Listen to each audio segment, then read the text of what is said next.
सबसे पहले मैं आप सबको ही धन्यवाद देने के लिए औपचारिक रूप से आपको निमंत्रण दिया था कि आज प्रत्यक्षता फिर से मिलना हो जाए। आप सबके ध्यान में है कि लोकतंत्र का महापर्व इस यूनियन टेरिटरी में कल संपन्न हुआ। मुझे लगता है कि ये एक मील का पत्थर साबित होगा और यहाँ के विकास और नव निर्माण में कल जो चुनाव हुआ है इसका बहुत ही महत्व होगा।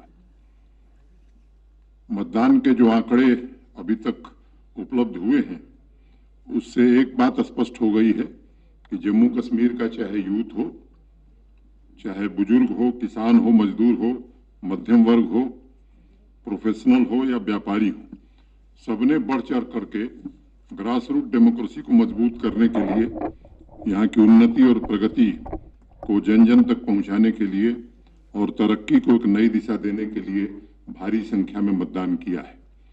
अगर पिछले लोकसभा चुनाव से और इस चुनाव के मत प्रतिशत की तुलना करेंगे आप, तो कठिन स्थानों पर भी विपरीत मौसम के बावजूद मैं कह सकता हूं कि कई स्थानों पर दुगुना मतदान हुआ है। और इसके लिए मैं श्रेय आपको देना चाहता हूं।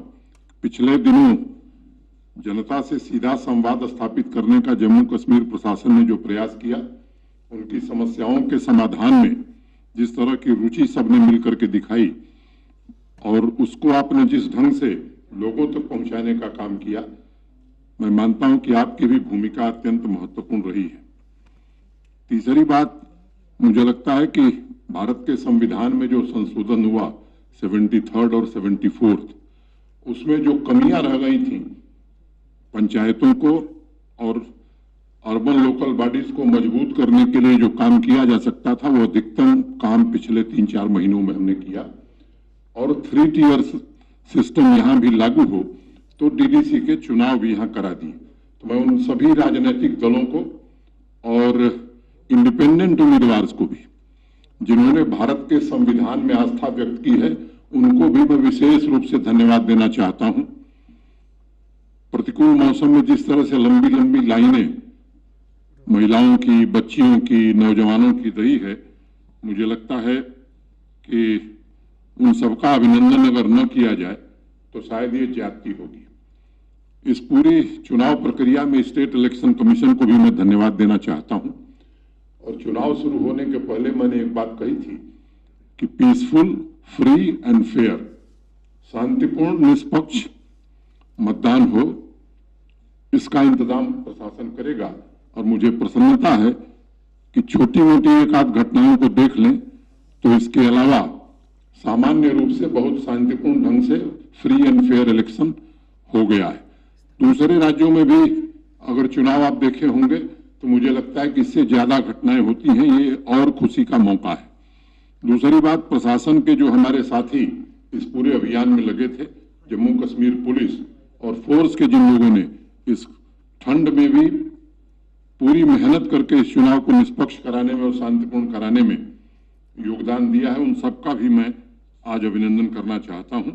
और मैं एक बात कहना चाहता हूं कि ये त्रिस्तरीय डेमोक्रेसी जबरदस्त तरीके से जम्मू कश्मीर में काम करे, इसके लिए हम सब पूरा सहयोग करेंगे।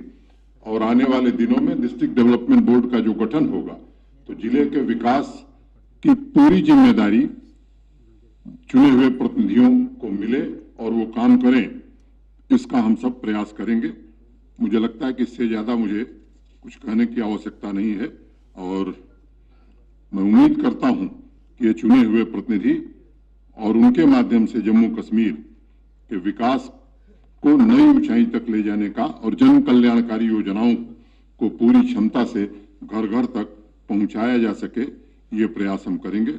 एक बार फिर से मीडिया के साथियों के प्रति मैं आभार व्यक्त करता हूं और सभी राजनीतिक दलों को विशेष रूप से साधुवाद देता हूं कि भारतीय संविधान में आस्था व्यक्त करते हुए जो संशोधन हुआ उसको उन्होंने पूरी तरह स्वीकार किया। बहुत बहुत धन्यवाद, नमस्कार।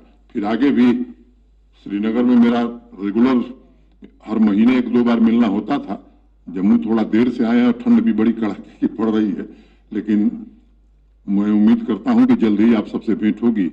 क्रिसमस और नए वर्ष की एडवांस में शुभकामना आप सबको देता हूं और उम्मीद करता हूं कि जल्द हम सब मिलेंगे। आपकी जानकारी में है कि 26 सितंबर को देश के सम्माननीय प्रधानमंत्री जी, जब 26 दिसंबर को देश के सम्माननीय प्रधानमंत्री जी एक सेहत योजना का शुभारंभ करने वाले। आपको ये भी मालूम है कि आयुष्मान भारत प्रधानमंत्री जन आरोग्य जब शुरू हुआ था तो उसमें एक क्राइटेरिया थी कि 2011 के सेंसस में जो लोग गरीबी रेखा के नीचे जीवन यापन करते हैं ऐसे परिवारों को 5 लाख रुपए का हेल्थ कवर हर साल मिलेगा। उसी तर्ज पर, ठीक उसी तर्ज पर यहाँ 30 लाख लोगों को सुविधा आयुष्मान भारत में मिल रही है। 1 करोड़ लोग बच गए थे तो हम लोगों ने एक फैसला किया कि इन 1 करोड़ लोगों को भी 5 लाख रुपए के इलाज की सुविधा आयुष्मान भारत सेहत के नाम से हमने ये कार्यक्रम शुरू किया है, इसमें दी जाए। और 26 दिसंबर को प्रधानमंत्री जी के शुभारंभ के बाद हर सीएचसी पर, हर जनपद पर, यहीं जम्मू में भी हम लोग कार्यक्रम करेंगे, हर जिले में कार्यक्रम करेंगे और उसी दिन से गोल्डन कार्ड बंटना शुरू हो जाएगा। अभी तक मोटे तौर पर 16 लाख लोगों ने पंजीकरण कराया है। जो बचे हैं उनका भी वार फुटिंग पर पंजीकरण करा करके इस काम को भी हम पूरा करेंगे। बहुत बहुत धन्यवाद। नमस्कार।